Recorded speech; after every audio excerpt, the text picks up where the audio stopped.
like, share, subscribe. Welcome to Salim Sami चैनल। मैं हूं आपका एस्ट्रोलॉजर सलीम समी। आज फिर किसी नए टॉपिक पे बात करेंगे।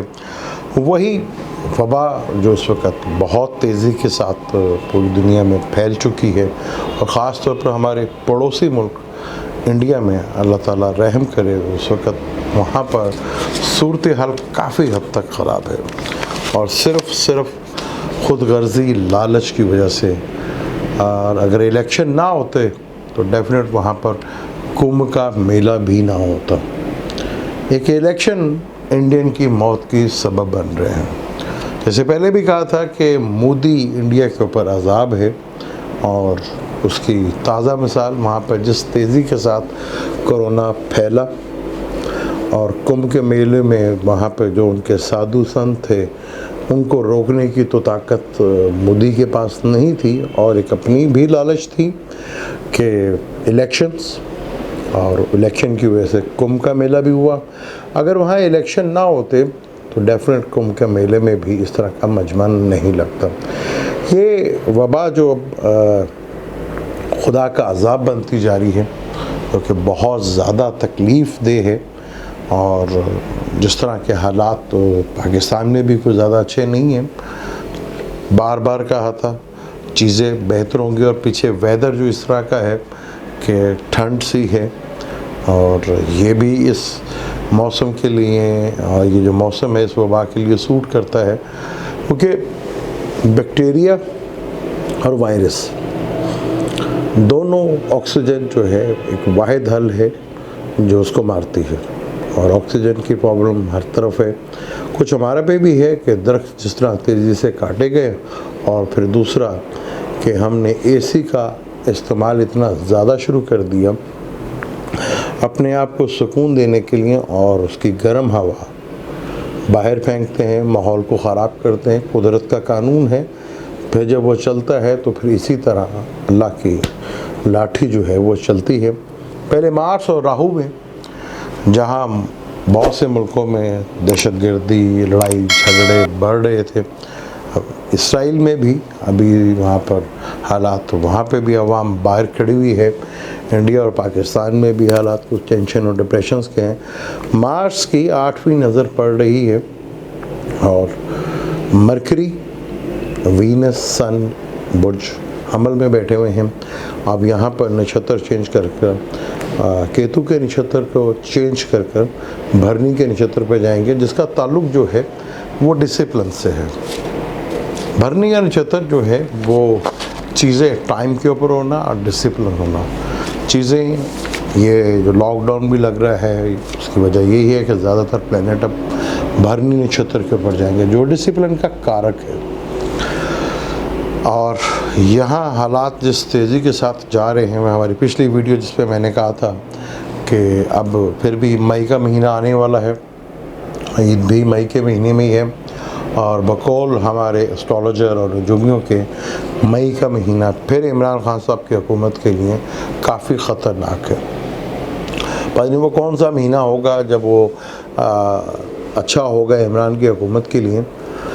वैसे हालात जो हैं वैसे ही टेंशन और डिप्रेशंस के हैं और यहाँ पर हर एस्ट्रोलॉजर हो गया या नजूमी हो गया या सियासी तजिया निगार जो है वो हर महीने की कोई ना कोई डेट जो है वो आ जाती है। अब हमें मई का महीना देखना पड़ेगा कि मई का महीना खान साहब की हुकूमत रहती है या नहीं। अगर मई खैर खरीद से गुजर गया तो फिर जून का इंतज़ार करेंगे। मेरी पिछली पोस्ट में बहुत से लोगों ने ये कहा था, मैंने कहा था कि ये खुदा का अजाब है और जिस जगह भी देख लें अगर इसकी मेडिसिन बनी तो उसने अपनी नेचर ही चेंज कर ली।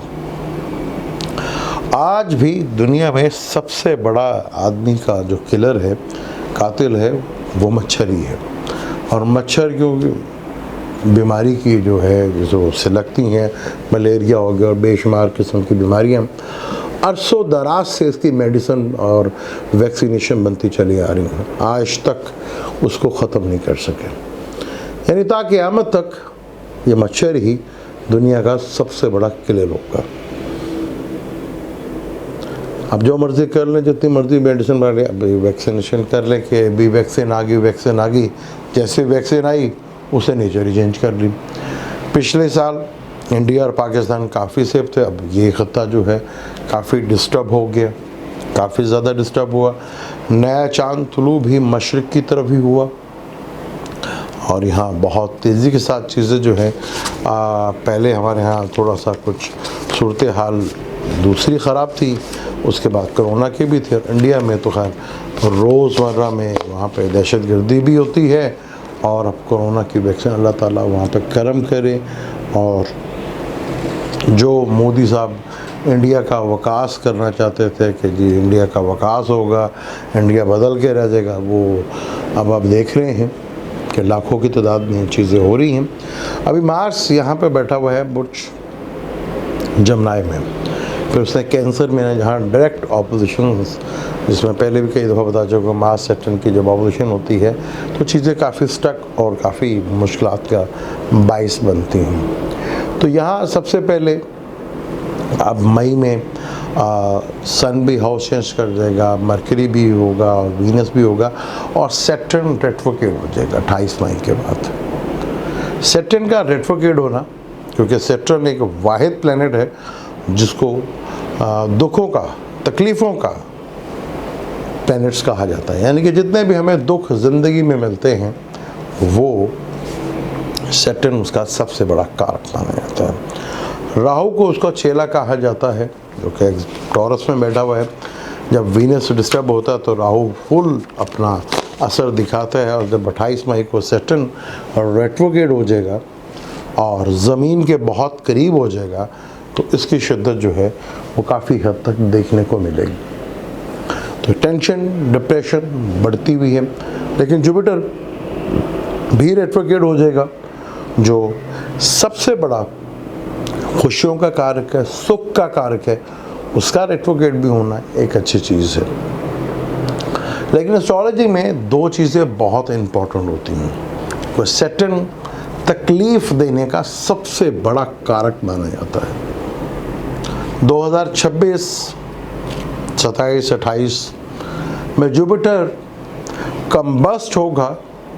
किसी भी प्लैनेट का कम्बस्ट होना को बहुत बुरा माना जाता है।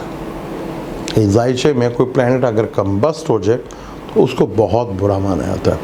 और 2026 में, 27 में और 28 में भी जुपिटर कम्बस्ट होगा और सैटर्न रेट्रोग्रेड होगा, यानी कि सैटर्न ज़मीन के बहुत करीब होगा, जो तकलीफ़ का कारक है, दुखों का कारक है।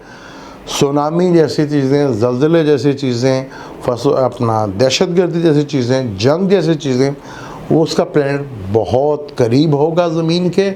और जो खुशियाँ देता है, जो सुकून देता है, वो कम्बस्ट होगा। तो ये इंसानियत के ऊपर एक बहुत बड़ी तकलीफ़ का टाइम होगा। इसमें काफ़ी हद तक चीज़ें जो हैं वो इंसानियत के लिए बड़ी ही मुश्किल है। यहाँ फलक का अगर पहले घर की बात करें तो बुर्ज हमल होता है, जिसे काल पुरुष की कुंडली कहा जाता है। 10वें घर में सैटर्न कर्म का मालिक है। जैसे ही सैटर्न एक्वेरियस में 2022 में आएगा तो जो जो कर्म किए हुए हैं, बिजनेस का घर भी है, कैरियर का घर भी है, और ज़्यादातर प्लैनेट आप देखेंगे वो सैटर्न के साथ डायरेक्ट ऑपोजिशंस करेंगे, तो चीज़ें फिर बड़ी तकलीफ़ दे वाली होंगी। और फिर जुपिटर वापस कैप्रिकॉर्न में आएगा और तकलीफ़ देने वाला सैटर्न ज़मीन के बहुत करीब, और खुशियाँ देने वाला प्लैनेट, सुख देने वाला प्लैनेट वो कम्बस्ट, यानी उसकी ताकत कुछ भी नहीं होगी। तो दुनिया में 2026 के बाद से जो बड़ी मुसीबतें हैं उसके लिए मेंटली तौर पर तैयार रहना पड़ेगा हमें। उसके असरात जब वो चीज़ें आएंगी तो उससे पहले ही चीज़ें चलना शुरू हो जाएंगी, हालात ऐसे बनना शुरू हो जाएंगे। मुझे कमेंट्स में किसी भाई ने एक हदीस पूरी लिखी है अबू दाऊद की, 42,4252 हदीस है, जिसमें कहा गया कि ज़मीन पर तुम्हें इज़्ज़त देंगे, मशरिक़ हो मगरिब हो जगह देंगे। उम्मत की बात की गई थी। अगर हम बात करें कुरान की, तो कुरान ने सूरत अपना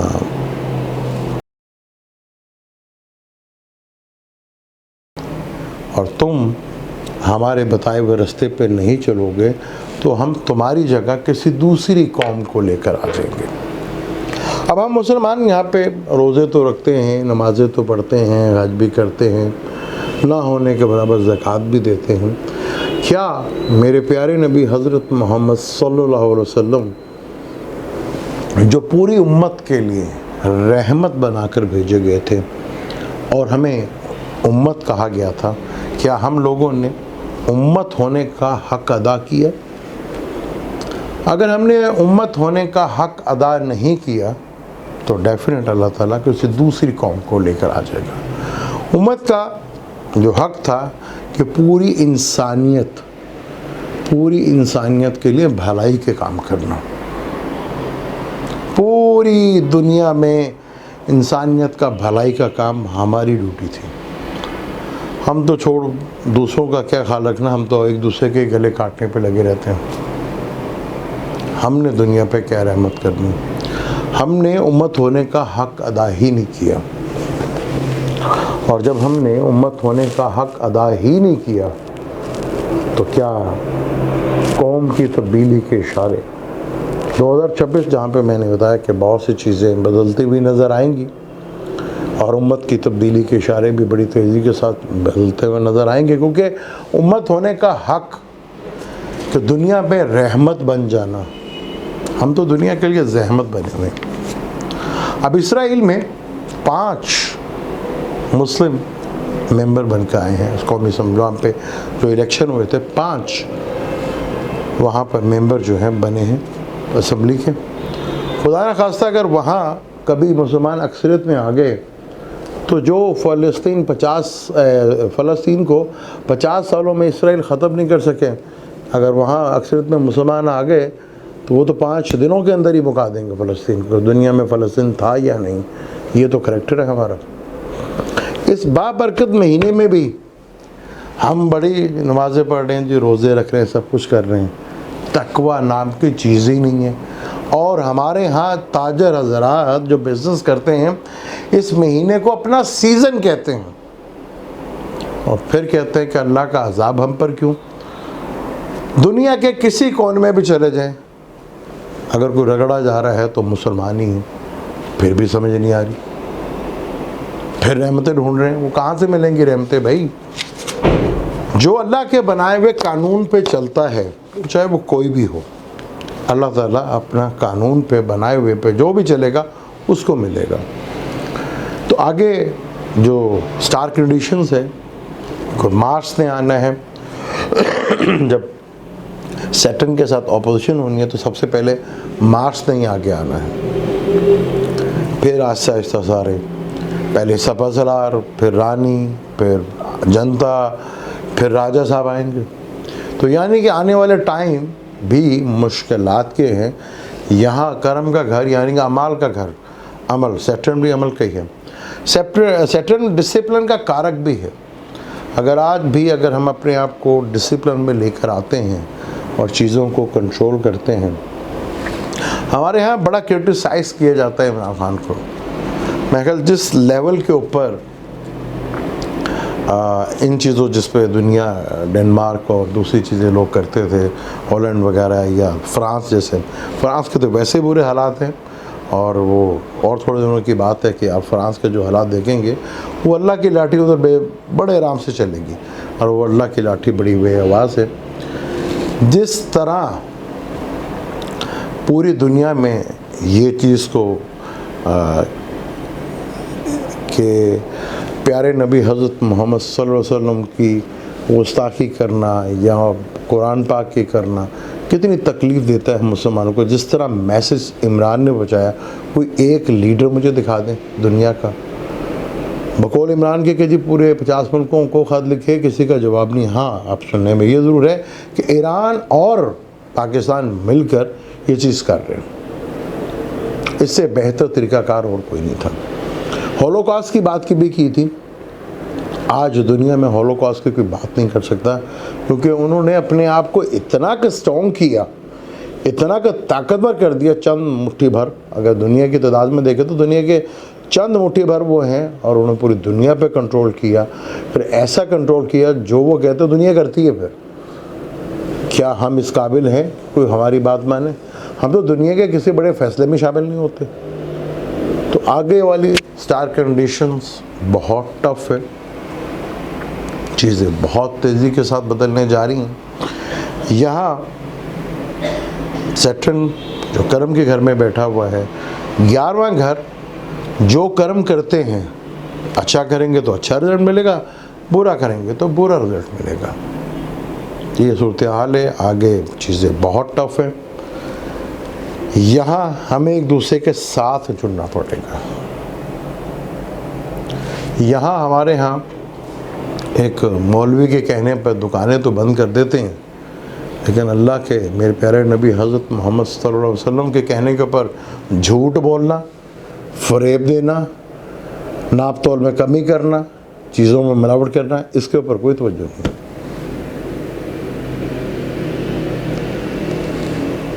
अब शुक्र अल्लाह करके पाकिस्तान में ईद, पूरे पाकिस्तान में ईद एक दिन हुई, वरना यहाँ पे तो ईदें भी बेशुमार होती हैं।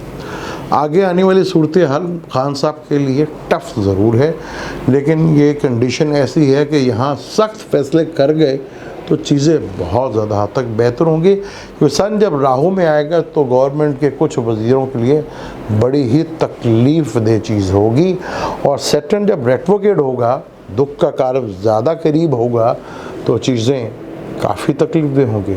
लेकिन एक खुशखबरी ये भी है कि जुपिटर भी रेट्रोग्रेड हो रहा है, तो उसे थोड़ी कमी ज़रूर वाक़या होगी। तो इस टॉपिक पर डिटेल से और बात करेंगे, लेकिन आगे चैनल को सब्सक्राइब ज़रूर कर लीजिएगा और बेल के बटन को ज़रूर दबाइएगा। लेटेस्ट वीडियो पे हम दोबारा करेंगे मंगलेक योग के ऊपर, कि मंगलेक योग क्या है, किस तरह देखा जाता है, इसकी क्या हकीकत है और क्या हकीकत नहीं है। एक चार्ट को मैं एक्सप्लेन करूंगा कि मंगल अगर 7th हाउस में हो, वो कौन से घर में मंगल बैठा हो तो ज़्यादा परेशान होने की ज़रूरत नहीं है। किन घरों में मंगल बैठा हो मंगलेक योग ज़्यादा असर करता है, एक चार्ट के थ्रू मैं इंशाल्लाह एक्सप्लेन करने की कोशिश करूँगा। मुझे दें आप इजाज़त, अल्लाह हाफिज़। Like, share, subscribe.